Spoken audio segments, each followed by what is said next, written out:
Welcome to Short Movie Channel. Our movie starts with a person standing in front of a village in the middle of ice, looking at a large ship that's stuck because of the amount of ice around it.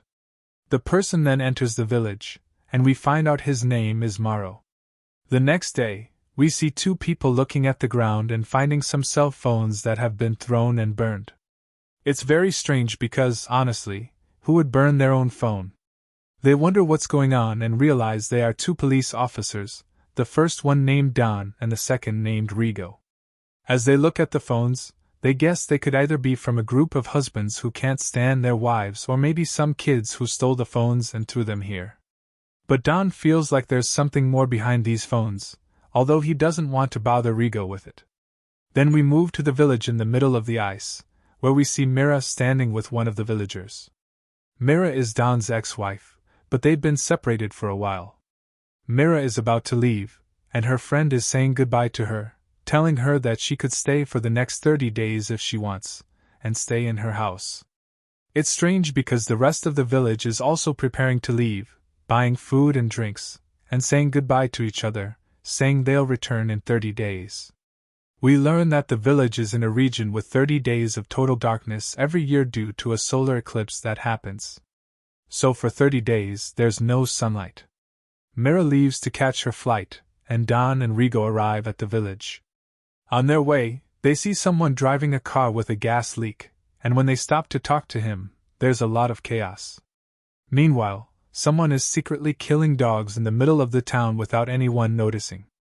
Back with Mira, she's driving when suddenly a snowplow hits her car.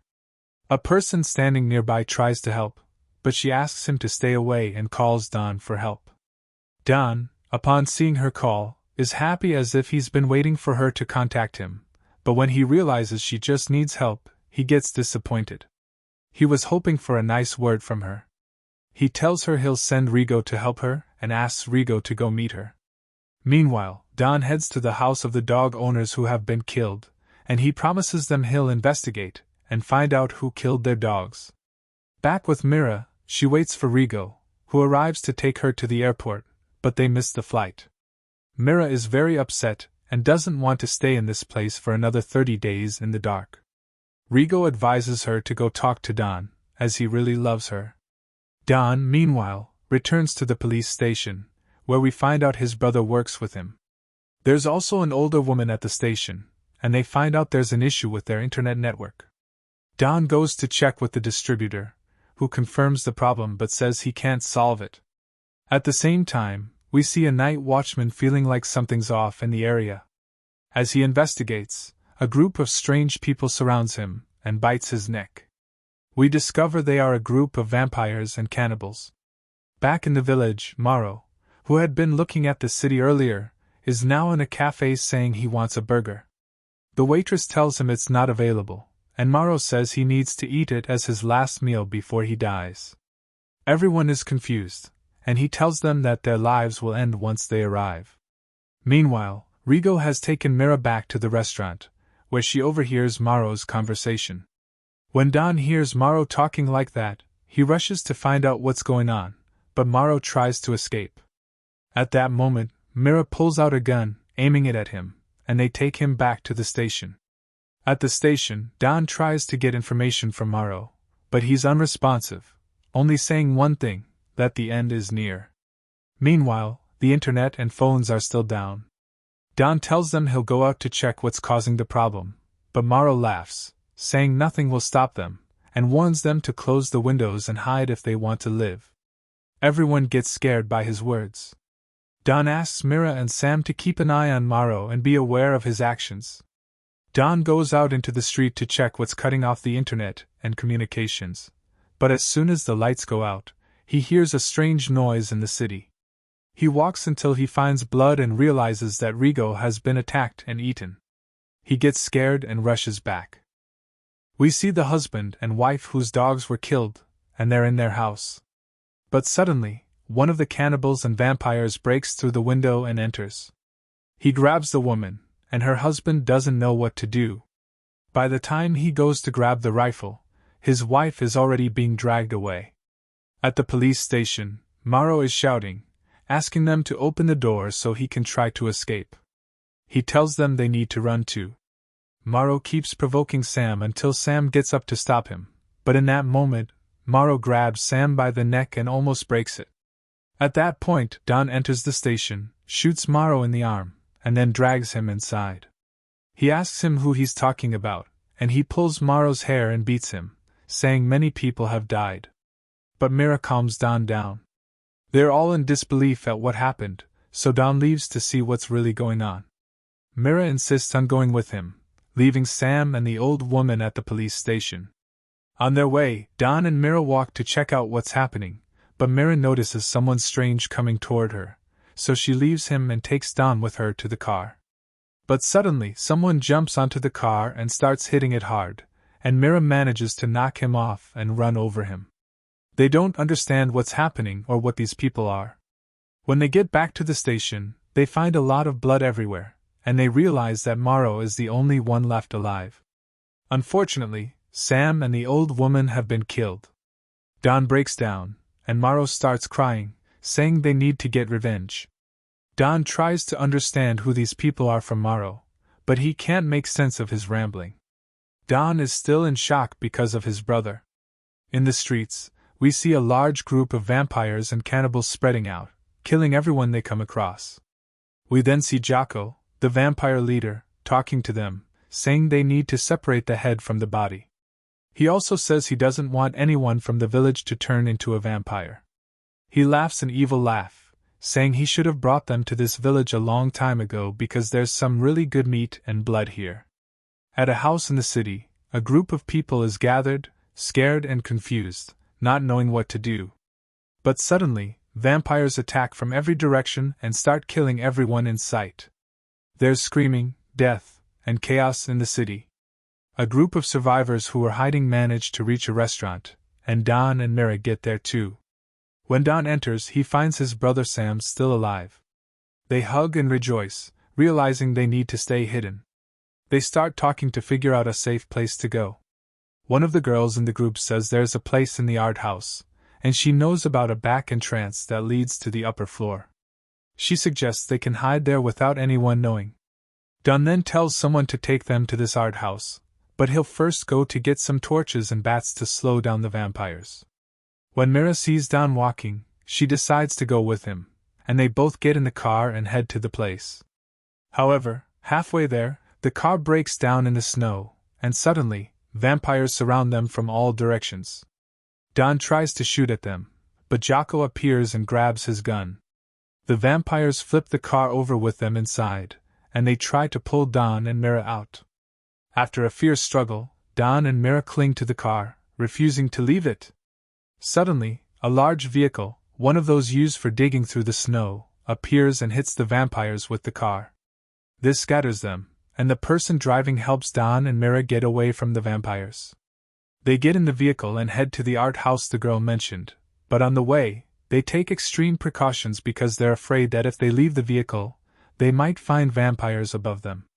When they arrive, they find their friends are already there.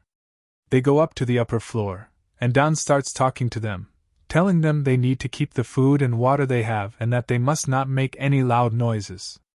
He also says they need to divide the time so that someone is always watching for the vampires and cannibals. At that time, Jocko and some of the vampires and cannibals with him go to the poison area, where they see Morrow. This is when we find out why Morrow kept saying they would come to take him. We learn that Jocko and his group killed everyone in Morrow's village and left only Morrow alive. However, it was in exchange for him being able to bring them new cities and villages where they could go eat. We also find out that Morrow was the one who cut the internet and power lines and killed the dogs. This is why he was looking at the vehicle and the city with such sadness as he entered. Morrow thought they were going to turn him into a vampire like they promised, but Jocko tells him that he's a traitor to his village and that they don't like traitors and kill them immediately. Don and his group are trying to keep quiet as much as they can, but there's an old man with them who keeps waking up every now and then and yelling because of exhaustion. This is because he can't feel anything, so every time he wakes up, they try to silence him. There's also someone among them who is constantly anxious and wants to leave because he's scared. But Don keeps calming him down, and tells him that it's dangerous to leave, as the vampires would find them. One day, while they're sitting, they hear a woman screaming and calling for help. Don goes out and finds her, the woman who owns the dogs. They discover that she was left alive so they could use her as bait. Don is upset when he sees her, and as he goes down to help, the vampires attack her to kill her. Don is about to go back, but he notices the woman's husband under the car. He pulls him out, and as he does, he notices that his eyes are strange. He realizes that he's turned into a vampire.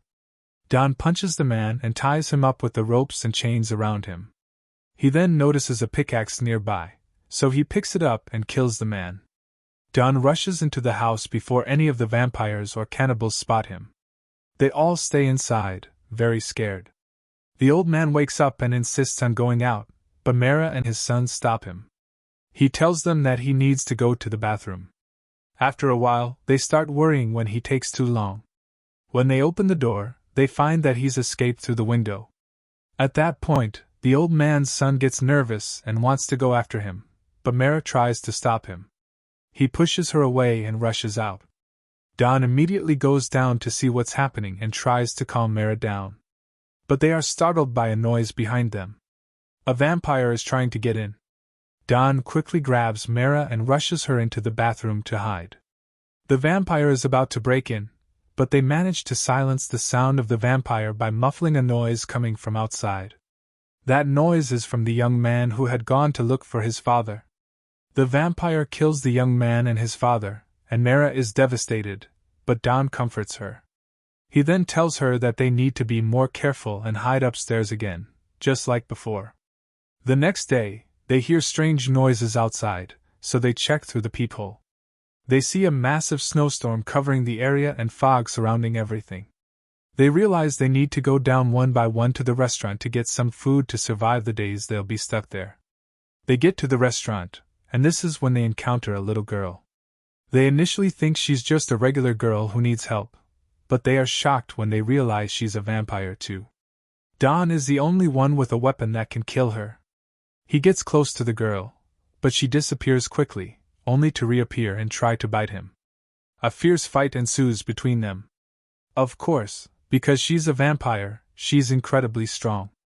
Everyone tries to run and get away from her, and Sam punches the little girl and kills her.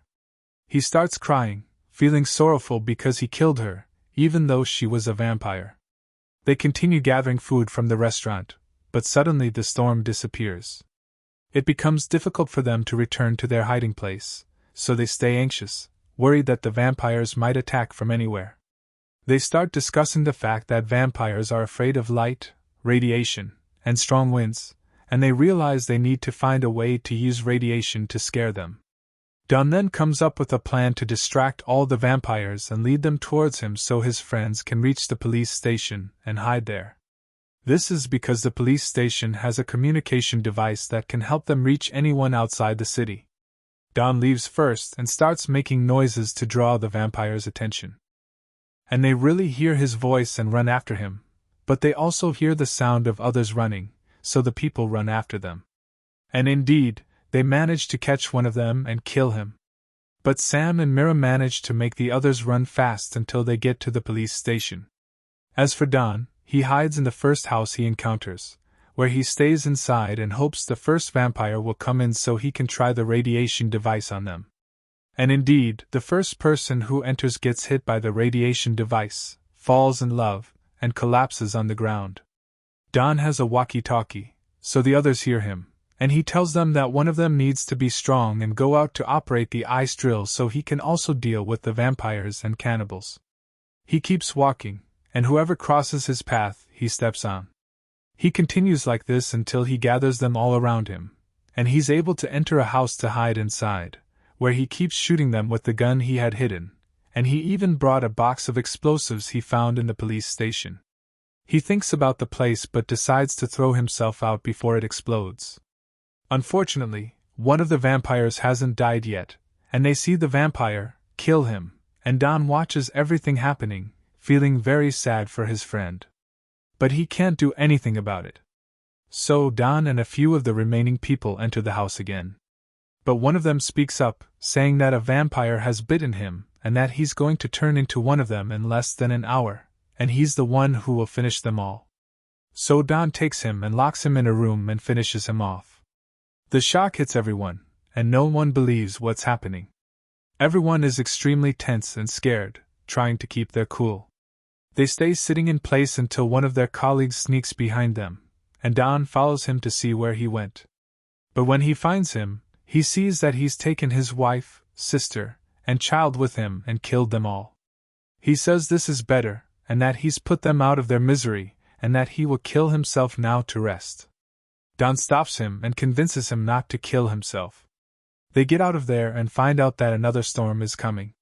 But they can't find any of their friends, so they hide again in the police station. Suddenly, they hear a sound outside. It's a little girl walking in the street, and as soon as Mira sees her, she feels sorry for her and wants to help her. But more vampires show up, so Mira hides under a car with the girl. At that moment, Don goes out to distract the vampires, but the man who killed his family also runs away. The vampire notices him and chases after him, but Don manages to escape from the vampires. He returns to see what happened to the others, but when he enters, Mira is missing. He goes out again to search for her, but unfortunately, he's ambushed by a vampire who grabs him and bites him. Don acts quickly and tries to free himself from the vampire. A fierce battle takes place between them. The vampire is incredibly strong, but Don manages to defeat him and throws him into a meat grinder. Unfortunately, the man who killed his family starts turning into a vampire too. Don has no choice but to kill him as well. He throws him into the grinder and enters the room, not knowing what to do. Meanwhile, the vampires prepare to set fire to all the cars in the streets to scare the humans and force them to come out. There are many vampires now, and Don thinks of a way out. He finally decides to trick them. He takes a syringe and draws blood from one of the dead vampires, then injects it into his own vein, beginning his transformation. As soon as the signs of transformation appear, everyone is afraid of him and wants to kill him. But Sam helps Don escape outside, and Don faces the vampires. He tells them he's stronger than them, and he and Jocko enter into an intense fight. Jocko hits Don hard, but as soon as Don's eyes turn black and blood starts dripping from his mouth, he manages to strike Jocko and defeat him. Now Don has eliminated the leader of the vampires, and the rest run away. This marks the 30th day, and the sun is about to rise. Don decides to kill himself before he hurts anyone else. He steps out, waiting for the sun to burn him. Mira follows him, apologizing for everything she did. She wished she could turn back time and that they never had to go through this. She continues to cry and kisses him. As the sun rises, Don disappears, and that's where the events of our story end. We hope you enjoyed it. Don't forget, if you liked the video, support us with a like and subscribe.